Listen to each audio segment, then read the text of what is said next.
You may be seated.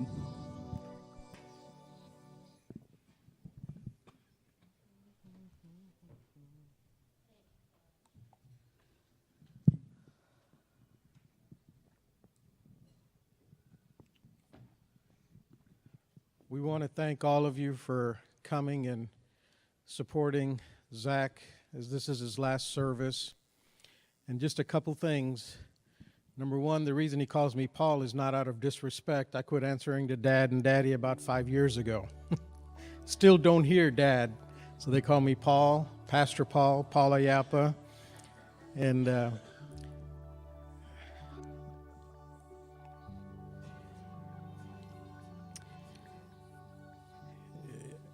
you know, I've never seen a young man like Zach. 28 and a half years, he's never once talked back to me.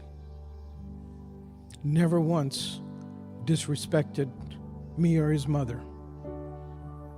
I've never seen the persistence that he has had.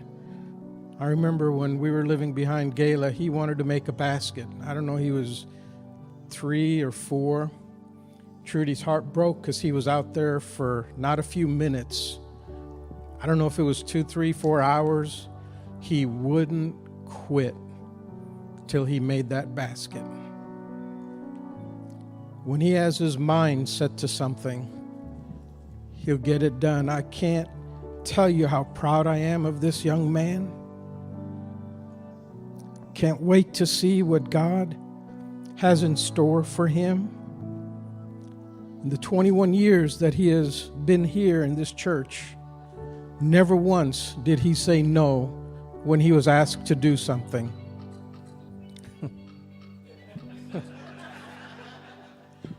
And I always cringe when he gets a microphone because I never know what he's going to say. But I am so thankful and so proud that he's my son.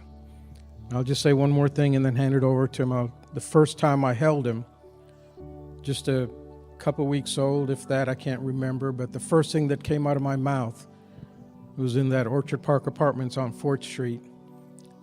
Daddy loves you, and I just freaked out. I'm thinking, what am I saying? It just came out.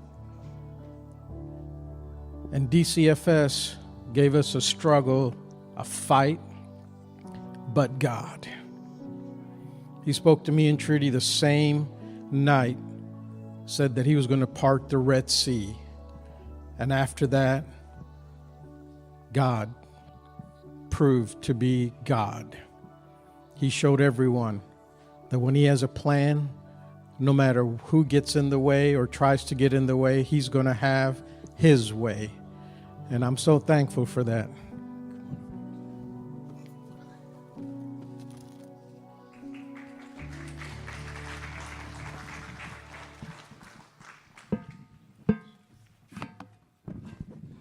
Get up for Katie and Luke for leading us in worship today.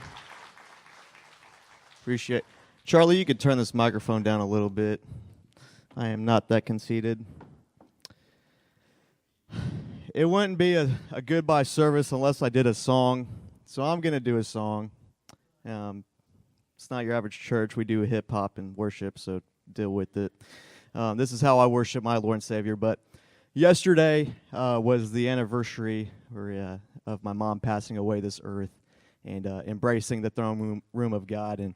And so we had a lot of calls and text messages, emails yesterday. And so I appreciate everybody who reached out to us yesterday. It was a rough day, but we all kept ourselves busy working and doing different things and checking on each other and everything. But it's awesome as Christians to remember that when we pass from this earth, like my Uncle Shrum testified that he was able to gloriously lead his Muslim mother to God, that when they take their last breath, that they get to see our Creator and our Maker, which is something we all long to see. So I'm going to do this song. It's a song I wrote for my parents, the first song I ever wrote as when I was doing my hip-hop at this age of 15, 16, whenever it was.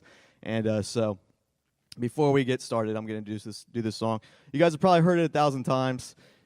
Just sing the chorus with me. I like to say thank you a whole lot in it, so feel free to clap. It's great.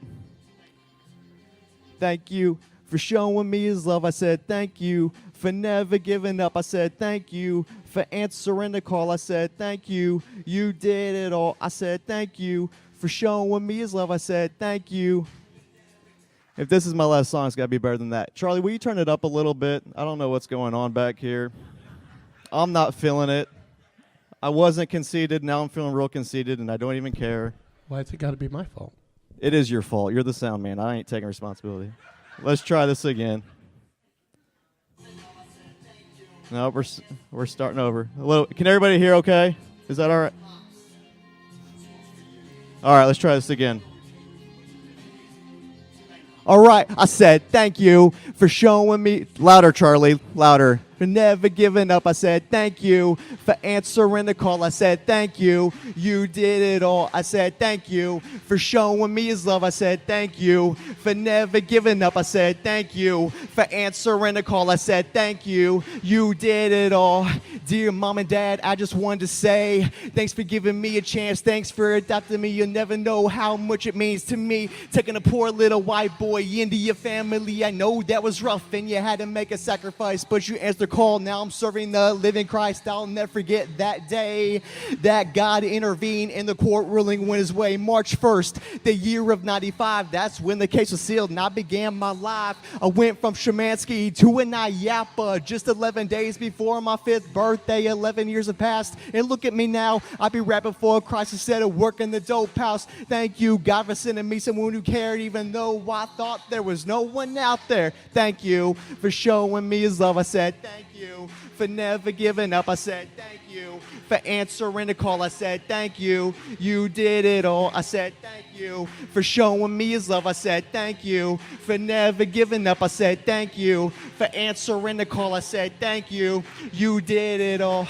It all started before I was even born. You found her at the age of 12 living in the back of a car. You took her in as adopted sister. She had everything except for Christ and in her. You think she would have stuck with you, been appreciative, but she just ran away and played the hater. She didn't care about anything you did. She just took everything and threw another fit, but you still stuck with her through it all and always showed Christ's love during her downfall. For everything you did, I am truly amazed. For every time she acted up, you were never faced. Through everything she did, you never judged. You just turned the other cheek and reached out with love. You brought me up in church and taught me what I should do. That's why I wrote the song. I had to say thank you. I'm saying thank you for showing me his love. I said thank you for never giving up. I said thank you for answering a call. I said thank you. You did it all. I said thank you for showing me his love. I said thank you for never giving up. I said thank you for answering a call. I said thank you. You did it all.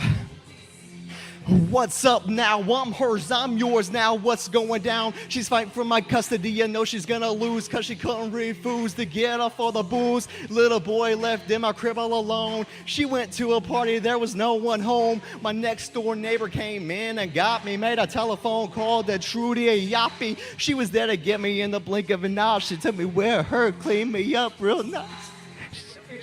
I had to say, Zach, I hope I can repay them, make it proud and happy, but this is what I do. It's my testimony to reach out to kids when they feel lonely, just to let them know there is someone who cares, even though they feel that there's no one out there. Thank you.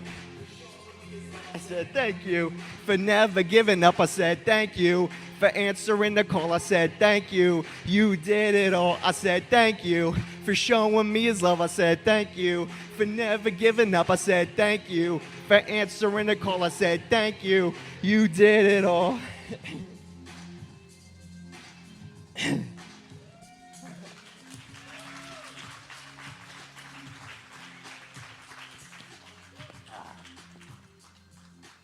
I thought I could do it, but I couldn't do it. Oh, I forgot I put her name in there. That was terrible. Oh, anyway, selfless plug. I do have that song on a CD today available on special, $5 a CD. That's a joke and also very serious. I have 150 CDs with me, so if you like to buy that, go for it.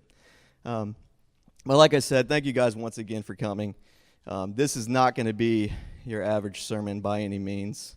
And if you didn't know that, now you know. It all started when I was born, March 1990. It's when my life got turned up, flipped upside down. I like to take a minute, just sit right there. I'm just kidding. But I was thinking about, my dad mentioned it to me the other day, and it's like my last service, and he's like, you've been there 21 years. And I was like, holy cow, I've been the same. I forgot how old I was. I was like, I'm 28. We went to my Uncle Joe's church till I guess I was 7. Then we started my parents started a church, and they've been going at it for 21 years. Let's give my dad a round of applause for that. Holy cow. Running a church is a lot like, or starting a church is a lot like starting a business. It's really, really, really hard. And I've seen my parents go through tribulation after tribulation, but I've also seen them go through victory over victory, and seeing the amount of people that have come through this ministry and have been miraculously saved from, prostitutes to drug addicts to, all sorts of things from, Brooke and Brandon, not to put you guys on the spot, but they're literally drug users. Now one of them basically runs a Steak and Shake full time. The other one started his own ministry, and it's just only God could do something like that. Only God can change that. Only God could take a Muslim mother all her life and convert her to Christianity. Only God can do these things, and it's awesome to been able to be a part of it, whether I've been, the first one there making sure the air conditioning's on at 60 degrees for Pastor Paul's comfort, or if it was unclogging the toilet because Bertha doesn't know when enough toilet paper is enough toilet paper. Whatever it was, I was just happy to assist. They're like, Zach, you need to run sound today. I'm like, what's this button do? They're like, just figure it out. Or Zach, you're doing transparencies today. I'm like, how do I do that? Just figure it out. Zach, we need a drummer. Bam, got it. So my prayer was growing up, God, whatever you need me to do to help this ministry, and I even really didn't even know what I was praying about. I just want to be used by God, whether it's literally scrubbing the toilets or playing drums or singing or making fun of Katie for her singing. And whatever it is, Lord, just use me. I want to be a vessel. And so I was going through this timeline, and it's crazy to think May 12th, 1997 is when Faith Outreach had their first service at the Howard Johnson's Hotel. I don't know if it's still called that, but it's Howard Johnson's. We rented a room. It was terrible. We had to unstack all the chairs, bring in the piano, and this amplifier. I think this actually amplifier was there, and then set up this whole service. And it was great. There's probably 60 people there, maybe. I don't remember. It was 97. I was 7. I'm always 7. And then March 22nd, we moved to Sherman over there on Main Street. And that was great, and that was in 98, so we were only at the hotel for about a year. And then we moved here December 27th of 2015. So it's crazy to see where we began in 97 in a hotel room to see now we have one of the biggest church buildings in Sherman, which is crazy to think. And I'm really excited to have been a part of that and to see what God can do through a family if you only just, give them your life, basically give them your life and then allow him to direct you and guide your steps. And it reminds me of the scripture verse that I've tried to portray my life and try to live by. And it's Jeremiah 29, verse 11. And I need to get there. I didn't put anything on the screens today because I just, between yesterday and today, my mind was all over the place with my mom and preparing and all that good stuff. And I'm the king of excuses, so I'm going to throw that out there. And I'm not ashamed. But 29, verse 11, and there's a couple verses I'll read here just because I love them. But verse 11 says, "For I know the plans I have for you, declares the Lord, plans to prosper you and not to harm you, plans to give you hope in a future." Verse 12 goes on to say, "Then you will call on me and come and pray to me, and I will listen to you. You will seek me and find me when you seek with me with all your heart." Those 3 verses have played such a pivotal thing in a foundation in my life that when I first started reading the Bible when I was a young kid, parents were like, you should read and pray. Well, you're a Christian. That's what you do, And obviously they explained why that was important. But in my young mind, I was like, I have to read and pray. I'm a Christian. Don't smoke, don't drink, don't do this. I need to read and pray, read and pray, read and pray. And the Bible, as a young person, oh, there it is. Great. Thanks, Charlie. You're doing good. I was like, reading the Bible sometimes is the most boring thing I've ever done. Like the son of this and the son of that, and I can't pronounce this guy's name, and I don't even know who that is, and how relative is he, and blah, blah, blah. And so then I got to, as I grew up and I became a teenager, I started reading this, and it said, that's when you keep reading and you keep reading. That's the important part. It's reading the Bible. I feel like Satan uses that mindset that it's just boring or, what's really going to come of it. Or then when I became a teenager and adolescent, I realized I started remembering what I was reading. And then I started having conversations with non-believers, and then they were going through stuff, and it was just so coincidental at the time that what I read actually related to what they were going through, but they didn't know what I read was related to what they were going through, but I knew that. And then I was like, I started finding myself in the position of, well, I read in the Bible that if you give God all your heart, then he's going to be there for you no matter what. And then it's like the scripture started coming alive to me, and I found myself having conversations with sometimes adults, especially when I started getting into music and performing. And, you get the kids, and they're coming up, and they're crying, and like, blah, blah, blah. And so I was able to relay what the Word of God said in my life for me, and then I was able to realize that, oh, it's for everybody. It's not just for the Christian Zach. It's for non-believer Sally and weirdo John and all these guys, And it's like I found myself being able to take what I read and then help them. And then I was like, well, this is why you should read the Bible. And it became clear to me, this is why I read the Bible. This is why it's so important to study and to know Scriptures. I think it's safe to say that no matter how much I read or pray, no matter how much I read at least, my grandma's still going to stump me with the most obscene Bible trivia questions I've ever seen. How many Johns really were there in the Bible? Well, I don't know, Grandma. There was one that I remember, but apparently there was 22, and they were mentioned 13 times. I mean, it's insane. So if you want to feel like an idiot about the Bible, talk to my grandma. Two seconds, you're there. You got it. So keep reading the Bible. She's like, I've read the Bible 56 times this year. Boom. Mic drop. Bye. And I'm like, okay. Soroja. It's like, my Lord. I read the Bible for 5 minutes. I'm half asleep. My fiance the other night was like, I just couldn't fall asleep. I was like, well, did you try reading the Bible? It usually does it for me. God bless you. I said, if that doesn't work, turn on your audio Bible. That guy's voice never changes. Like, and the Lord said. I'm like, okay. But this is why I'm not called to be a pastor, okay? I'll make fun of you from the altar, and I don't even care. Like, there's nothing here. There's no filter, which I know, Grandma, there's a verse for that. I know. I'm condemned. It's great. I'm sorry. I'm going to get to heaven, and the Lord's going to be like, I don't know if I should let you in or not. You're just an ignorant dude. But the thing... Yeah, never mind. There's the filter. That's the Lord working. That's how you know there's a God. I had to stop saying that. Like the Bible says, for I know the plans I have for you. And so when I got engaged, I should probably know this date, but when I got engaged, it was on my fiance's birthday about a year ago, September 8th. Thank you. That's her birthday. I really need to remember that date. It's a good thing we're not on Facebook Live because she was going to watch that. That would have been bad. And so September 8th, a little over a year. And so we got engaged, and then it hit me like, oh, what now what? I was like, well, I guess we need to plan a wedding, get all this stuff going. And she was like, oh, we can go to the courthouse tomorrow. Let's do this. And I'm like, no, let's not do that. That sounds terrible. I don't want to get married tomorrow. I mean, I want to get married, just not tomorrow. And she was like, no, it'd be, let's call it what it and do it. And I'm like, no, let's not. Because a little background, me and my fiance have been on and off in the past for like 6 years. And I'll just explain how we met. I could thank my Aunt Shelley partly for this. Her and my mom were something else. Like, my mom and her sisters were like this force team that once they put their minds to something, they had 3 sisters. Well, if you got past the first one, then you had to deal with the second. If you got past the second, you ain't getting past the third because they were just like rocket power or something. I don't know. And so they're like, it was in the summer, and Justin, my biological brother, which is my Aunt Shelley's son, it's really confusing, just stick with me.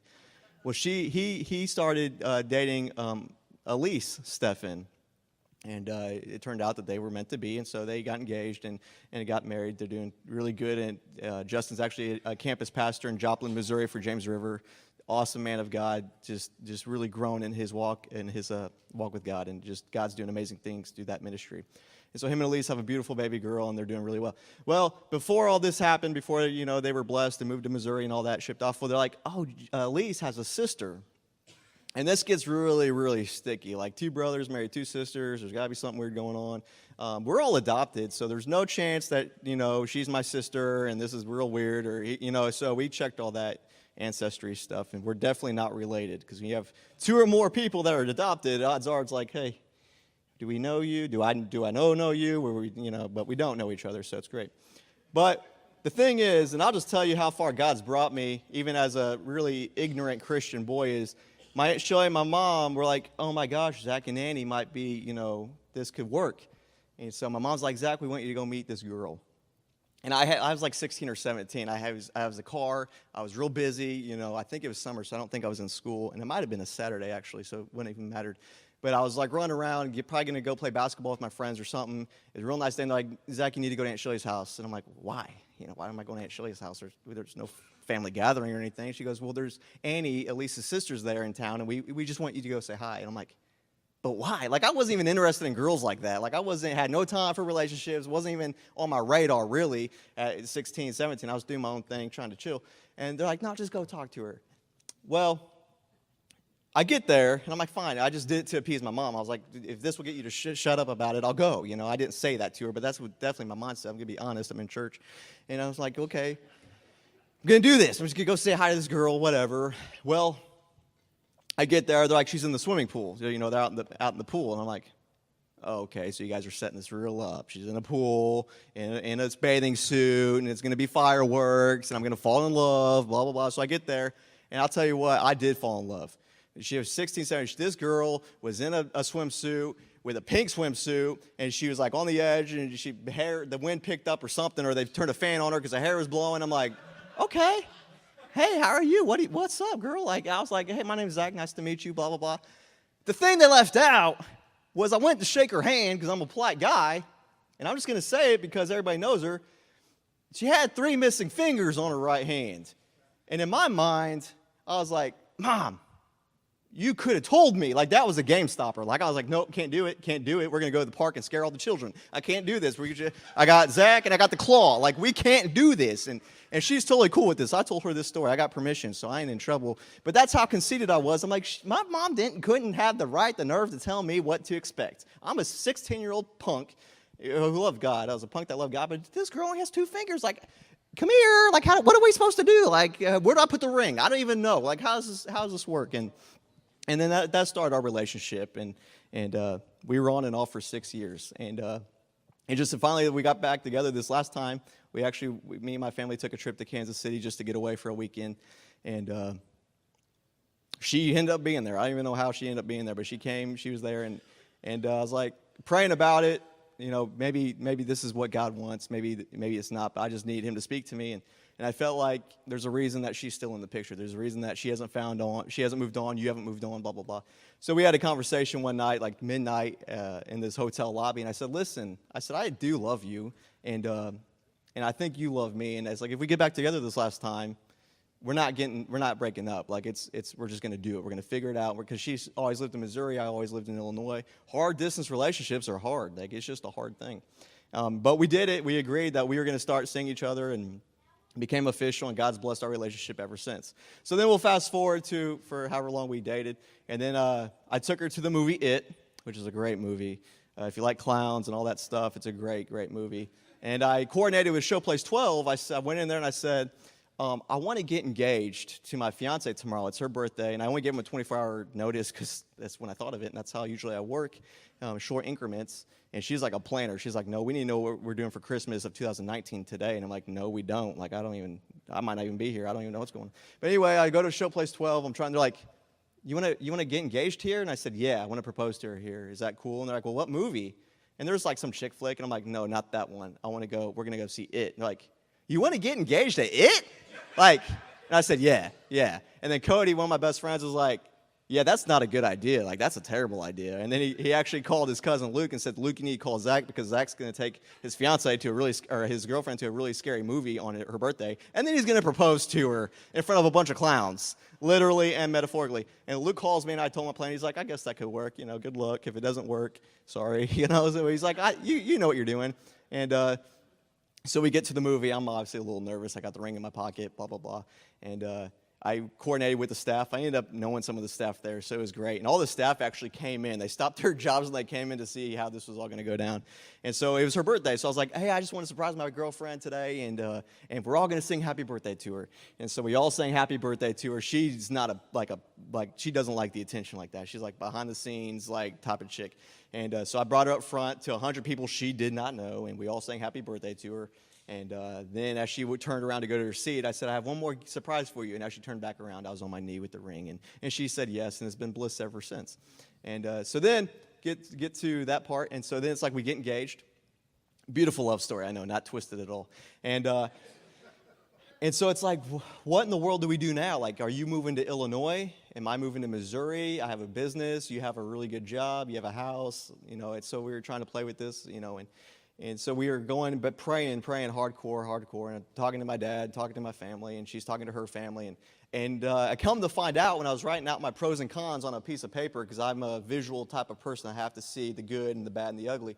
And it became real clear to me that Illinois, if you don't live here, or if you have lived here, maybe even if you guys are all living here, it's really hard to make Illinois seem really great. Like, hey, move from Missouri, welcome to Illinois. There's a little bit of corruption, don't worry about it. Gas is a little more expensive, don't worry about it. Property taxes, they're going to get you, but don't worry about it. Mike Madigan, don't worry about it. I mean, all that stuff. It's really, but it's like, yeah, she's like, why would I do that? And I'm like, because, well, I'm here, But it didn't really make sense for us to make this move. And after talking to my dad's like, if you feel like you need to go, then by all means, go. And so, of course, my mind, it's like, well, I run a restaurant. I'm the drummer. I'm a leader in the church. I have all these things I'm dedicated to. I don't think I can just leave. I can't just do that. And so I had this battle in my mind, like, what do I do? Where do you go? How do I do this? How do I do this? And of course, I'm not saying she's not worth to give all that up for. I'm just saying I wanted to make all my moves strategic, and I didn't want to leave anybody hanging, and I wanted to make sure that everything was covered. I have so many relationships here and so many families, and we've done a lot the past few years as far as the church and the business and everything we got going. But it's like there's been a transition in my heart and a shift in my mind, and I've really felt like God did that, and He gave me He basically cleared my head and said, this is what I want you to do. It's really hard, and I think we can all relate to this. It's really hard when you're comfortable with something, and God calls you to something else. It's hard to get your mind in that way of thinking. But we can't go further in our walk with God, in our walk with faith, if we don't convert our mindset to what God's mindset is for us. We can't get to that next plateau. We can't get to that next blessing. We can't get to that next stage in our lives if we just stick to what's comfortable. And I feel like a lot of times the enemy uses that. If you're even as a Christian, if we're comfortable and we have this routine and we keep doing the same thing and the same thing and the same thing, then why change that if you're doing good and blah, blah, blah? But you could go from good to great if you allow God to adjust your mindset a little bit to what He has for you in the future. Which brings me back I know that the plans I have for you, declares the Lord. Plans to prosper you and not to harm you. Plans to give you hope in a future.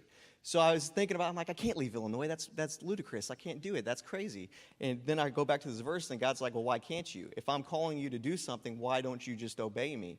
And it's so easy for me to just ignore that and be like, no, Annie. And she was at a moment in life, in our conversation, she was like, I'll come to Illinois. That's fine. I won't be super happy about it, but I will do it. I will submit, and I will, I'll do that. And I was like, well, okay, well, there's a plan then there too. And I put that, but it was just me fighting against what I knew what God was wanting me to do. And I was like bringing up I'm the king of excuses. I'm bringing up all these reasons why I shouldn't do it, or why I can't do it, or what would make more sense. So once I got my mind on the mind of God, and I started figuring out how to make the move to Missouri and got out of my comfort zone, everything started falling into place. I was talking to my soon-to-be sister-in-law and actually my brother Justin, and I was like, I don't even know what work. I've always had a restaurant, and the last thing I want to do is start a business within my first year of marriage. So I'm like, I don't even know how I would do for work there. Like, I have a good job. It's stable. It's comfortable. We have room to grow. There's a good future for it. Blah blah blah. And then I was talking to Emily Steffen, which is my brother-in-law's wife, or soon-to-be brother-in-law's wife. And she's like, well, I was picking her brain about her job. She works for T-Mobile. She's a rep. She has like 15 stores under her. She travels, and really good job, really good benefits, really great. And I was just asking her like what she does and, what benefits are and how she likes it and blah, blah, blah. And they live in Michigan. Kalamazoo, Michigan. Now, obviously, I ain't trying to go to Michigan because it's Michigan. But so I was like just asking her. And then I had that conversation. Then I was talking to Justin because me and him talk a lot because we're, getting married into the same family and whatnot. And so we and I'm moving to Missouri. He's already in Missouri, so we have a lot more in common than we used to. And so I'm picking his brain about stuff. And he goes, yeah. I told her about our conversation I had with Emily. I said, yeah, she mentioned T-Mobile, and she seems to really like it, and they have great benefits. He goes, come to think about it, I know a guy by the name of Dave Williams. He runs the calling center. And I'm like, yeah, he runs it. He goes, yeah, he's the boss. He goes to church with me. I have his number right here. He's like, I'll send him a message, see what I can do. And before I knew it, I found myself at T-Mobile at one of their biggest calling centers in the nation, meeting one of the reps, and they're giving me a tour of the building. They're like, oh, you ran your own business, it's successful. Yeah, we got a job for you, no problem. And she's like, we have 13 pages of benefits. I'll email them to you this afternoon. When you move down here, let's get you applied and get you started working. And I'm like, well, that was easy. That's crazy. And it's just a blessing. Like, I never thought in a million years I would even consider a job with T-Mobile. Like, I told him, like, I know how to use a phone, but I don't know, like, the company. I don't even know what the T in T-Mobile stands for. Like, I don't even know what that is. And they're like, oh, no, we'll train you. You're fine. You have a good personality. We'll figure it out. And she's like, you have great benefits. Just get down here and we'll go from there. And then another job opportunity came out, and then it seemed like everything started fitting into place. And then I told my aunt and uncle, because I rent from them, they're like, oh, just give us a heads up. There'll be no penalty for you leaving or whatnot. So it's like I can move easy. God blessed me with a really good deal on a car. And then my dad gave me his blessing to, if you can go. And that was the biggest thing I was concerned about. Like, I can't just leave my family. I feel like a dog if I just. And he's like, no. He's like, this is your time. You need to go and blah, blah, blah. And so it's like as soon as I opened up my mind to these limitations and this comfortability I found myself in, God started opening doors I never thought were possible. That I even consider was a door, but there was a whole door there that led to so much more. And I can't tell you how excited I am.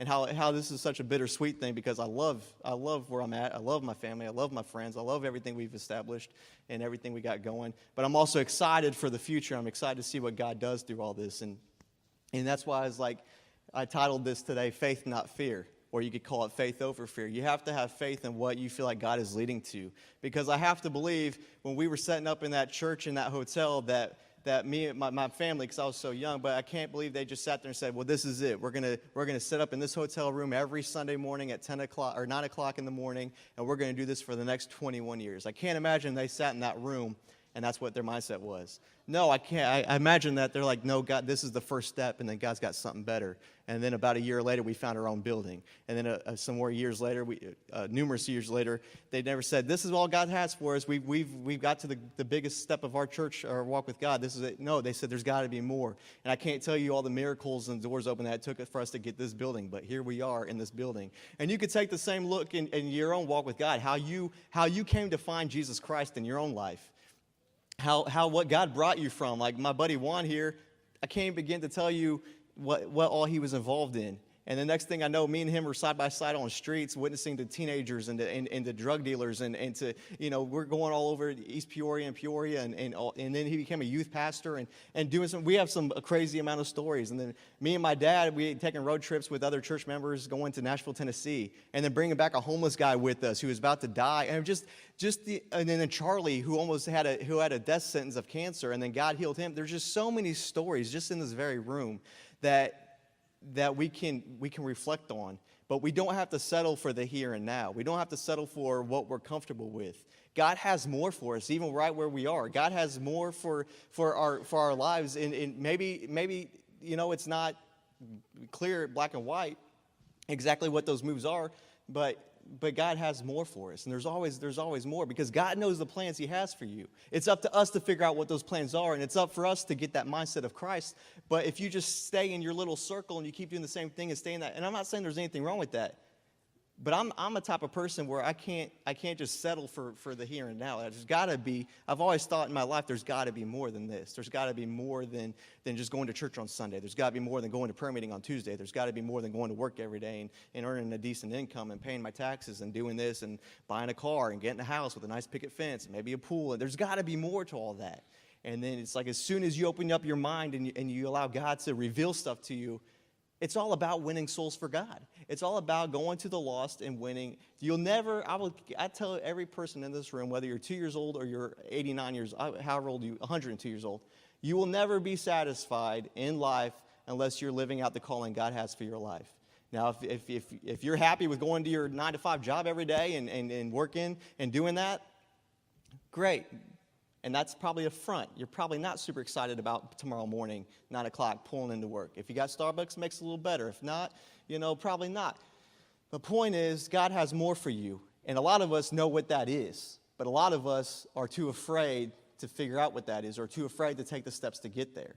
What do you want from God? What do you want to see God do? Odds are he's telling you that whatever you want, that's what he wants for you. Because God puts something in us. God puts our desires and our expectations. He placed that in us. That's how we know right from wrong. That's how we know that this is probably not a good thing to do. This is the right thing to do. But it's up to us to get out of our comfort state.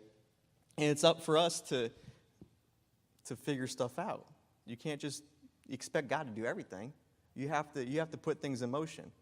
I think a lot of times, a lot of us think that, well, I'm not smart enough, or I'm not good enough, or obviously this isn't working out, so this is God telling me that, I'm wrong, or that's a lie from the devil. That's a lie that Satan likes to tell us, that, no, you're not going to amount to anything. When I was a young kid, Satan would lie to me all the time, especially with the whole adoption thing.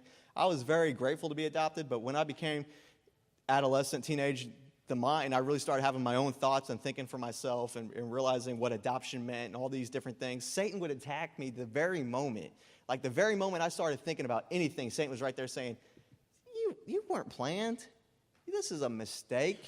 You weren't supposed to be here. Your biological mom had one too many drinks. She got pregnant. She probably should have just went through with that abortion. Or she probably, and as a kid, and you hear these thoughts, you're like, oh my gosh, I'm not supposed to be here. I'm not trying to say I was suicidal or anything. It wasn't like that. But I was having this battle mind in my mind. And it was like a game. And my mom some days was like, Zach, are you okay today? And I'm like, yeah, I'm fine. I'm just, yeah, I'm good. Like, I didn't even know how to explain it. But she knew that there was something, even through my eyes, she just knew that there was something on my mind, and that there was something. And it would be Satan telling me these negative things. And it's so easy to fall into that mindset. Like, my biological mom went to a party, got really messed up, and then she had a baby and didn't even mean to. She didn't even mean to. And then she almost had an abortion, and my grandfather talked her out of it and scared her and I shouldn't even be here. Why am I even here? This is a mistake. God obviously didn't plan for a kid that wasn't planned to be on this earth. He obviously doesn't have a plan because I'm not in the picture. And that's just to be truthful. That's the thoughts that Satan will put into your mind. But then, as Satan will start to speak to you or place these thoughts into you, we serve a God who's bigger and better, and he will give you thoughts, and he will talk to you. I'll never forget them. And I feel like when I don't talk to believers about this, I feel like I'm an idiot, because it's like God spoke to me, and like, God talked to you, and I'm like, yeah, it's crazy, but he did. Like, God talked to me. I'll never forget it. It's 13 years old in my bedroom. I'm trying to read devotions, actually. I was actually trying to do devotions. Devotions are actually a little easier than the Bible, because they put like little stories in them, and it's not like the Bible, so it was easier for me to stay up. I eventually fell asleep doing devotions, but it was like more of like a 20-minute thing than a 2-minute thing. So devotions really helped. And so like I'm starting devotions. The devil don't like when you start reading, and the devil don't like when you start praying. That's why it's always so easy to you get busy, or you want to watch Netflix, or you want to do something else. It's like, I'll do that tomorrow, I'll double up tomorrow, or but you have to have that time to devote to God every single day. You can't just rely on Sunday and Tuesday, but that's a different subject.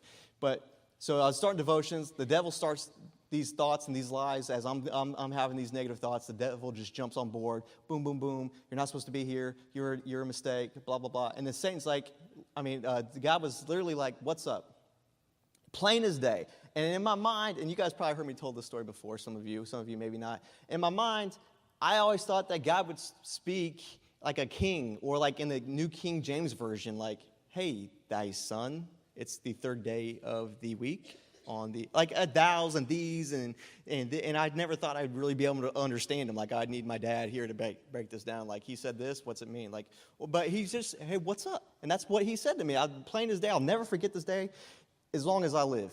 And I said, God, you got to help me. And he said, well, what do you need?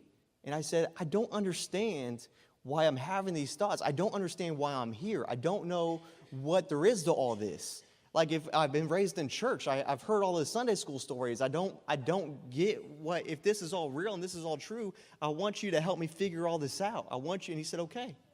And he said, you can either, and I started, with the whole adoption thing, and she didn't want me. And if my mindset was with all that was, if you have a baby, all the couples I've ever seen, even up till this day, I've had just about every friend of mine's had a kid. There's very few that haven't, but they're getting ready to. If not, those women, those families, they plan it out. They're like, we're gonna have a kid. And it changes their life, but they love it. The parents, they change their whole, like, I can't just go play basketball with my buddies now because they have a family.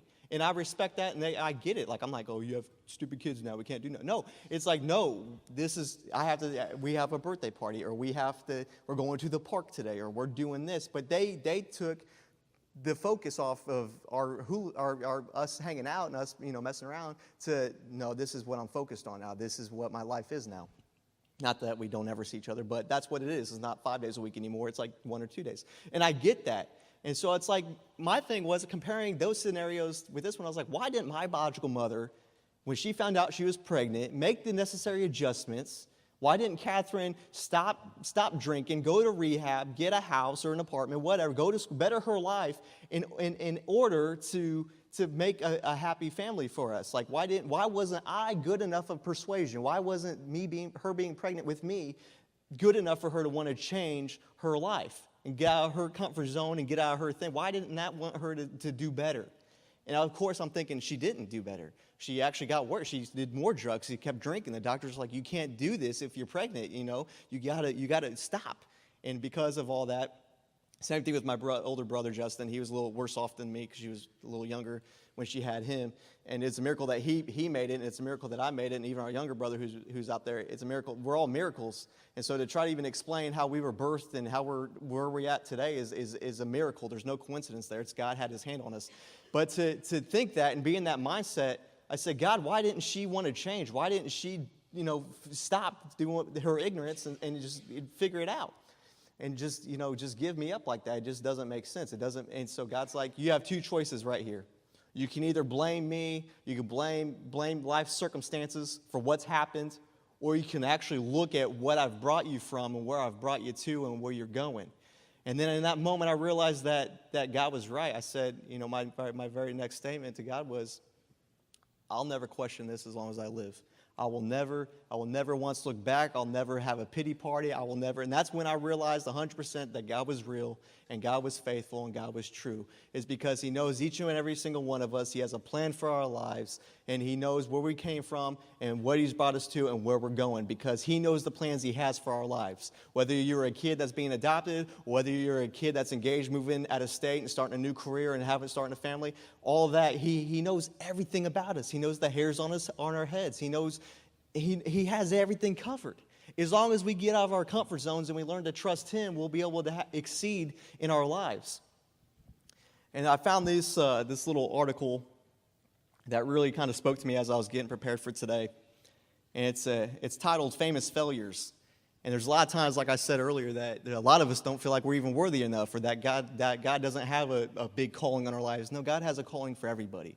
It's all different. We might not know exactly what it is. We don't know if we're always going to be on stage in front of everybody, or if we're going to be in the bathrooms, or if we're going to be, witnessing to somebody, or if it's at whatever it is. But we all have a calling. God doesn't just create us to run around and earn a paycheck. God has something for us, but it's up for us to figure out what that is. Did you know that Abraham Lincoln failed in business 3 times? He failed campaigning 7 times prior to becoming president of the United States. That's crazy. Did you know Bill Gates was Harvard University dropout and his first business, Trafo Data, was a failure? That's crazy. Did you know that Oprah, she had a rough and abusive childhood, and she was fired from her job as a reporter because she was, quote, unfit for TV? That's crazy. Let's see. Did you know Stephen King's first book, Carrie, was rejected 30 times? He proceeded to throw it in the trash. That's crazy. Did you know Albert Einstein, he did not speak until he was 4 years old? His parents thought he was subnormal. He was expelled from school, and his teachers described him as mentally slow. Albert Einstein, at a moment, was mentally slow. That's crazy. Did you know Thomas Edison's teachers told him he was too stupid to learn anything? That's crazy. Did you know the Beatles rejected by Decca Recording Studios, who said, we don't like their sound, they have no future in show business? That's crazy. Did you know Henry Ford was a failure at 3 businesses before finally succeeding with Ford Motor Company at the age of 53? That's crazy. Did you know Soichiro Honda, he's Chinese, yeah, was passed over for an engineering job at Toyota and was left unemployed? That's crazy. Did you know, this is one of my personal favorites, Michael Jordan was cut from his high school basketball team for a lack of skill. Yeah, that's crazy. At 30 years old, he was left devastated, depressed after being removed from a company he helped started. That's Steve Jobs. That's crazy. This is another good one. We'll appreciate this here at 12:30. Colonial Hardland David Sanders, yeah, KFC. He couldn't spell chicken, or he couldn't sell his chicken. Couldn't spell. Probably couldn't either. Couldn't sell his chicken. More than 1,000 restaurants rejected him. That's pretty crazy.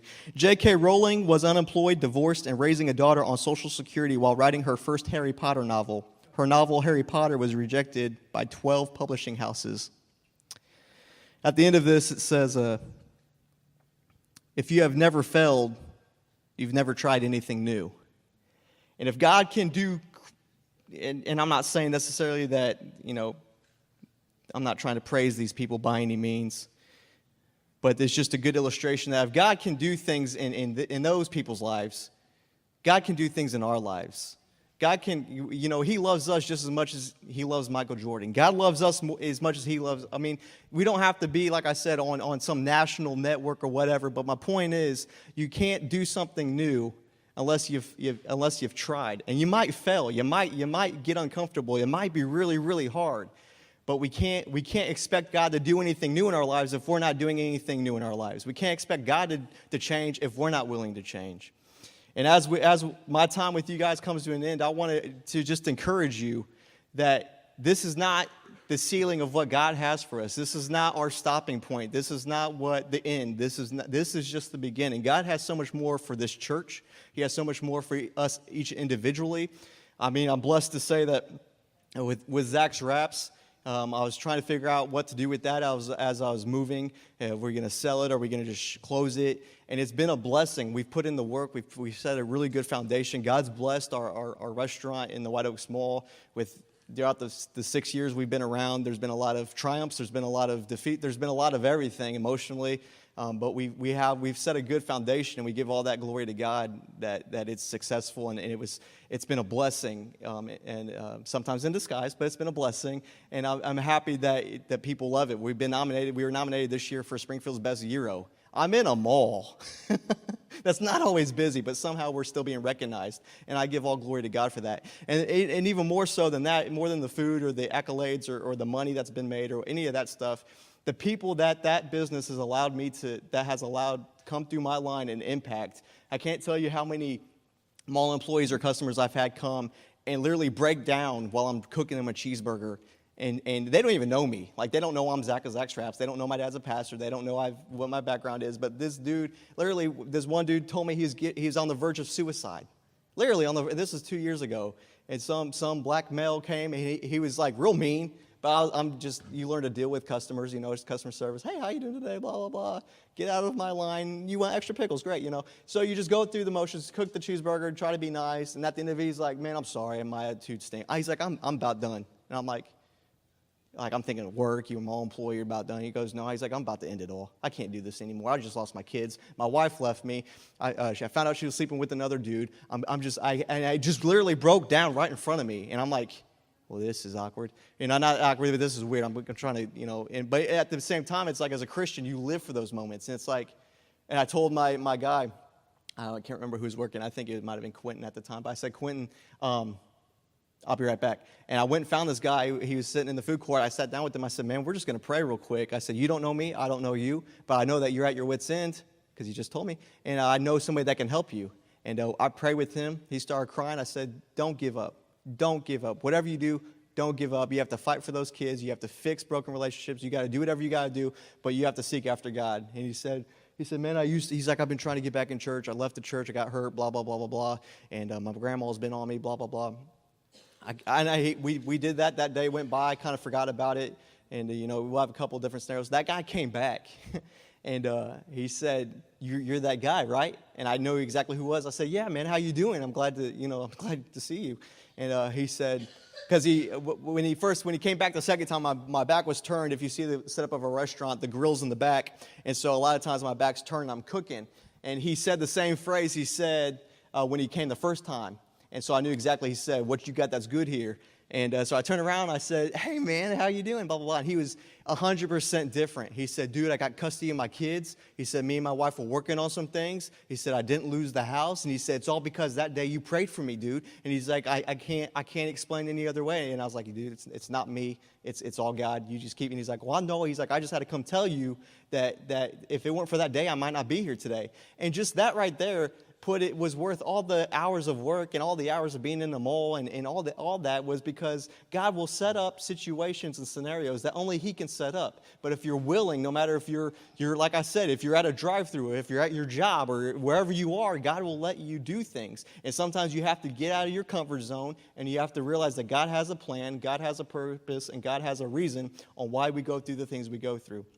All that to say is Zach Straps is going to stay open. Two of my best friends, Luke and Zach, are going to partner up with me. They're going to run it, manage it. They're going to be at the mall. We got some other projects we're working on through the mall and some other things we're doing. So as I'm not here on the day-to-day, go to the mall, get a bite to eat, support them, say hi to them. They're working really hard as we transition this next few weeks.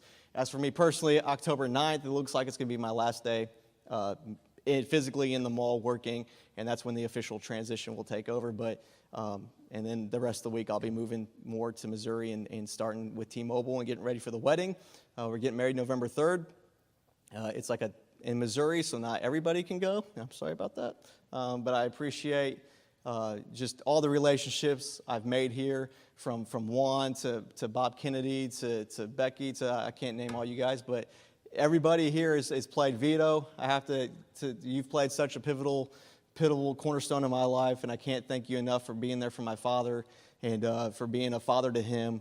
And for my father, thank you for everything you've ever done for me and for being the man and you've raised me to be, and everything I've ever accomplished in life, I owe to you. So I want to thank you for that. And for all you guys that have been here, that have supported this church, that have stood alongside me or sent me a message or anything, that have encouraged me,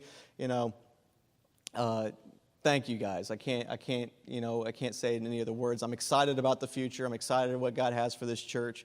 But I just want to encourage everybody that, and I don't want to say like, Zach's leaving, it's the end of the world. No, that's not what I'm saying. I just want to encourage everybody that in your own lives, and this isn't me saying, get out of Illinois.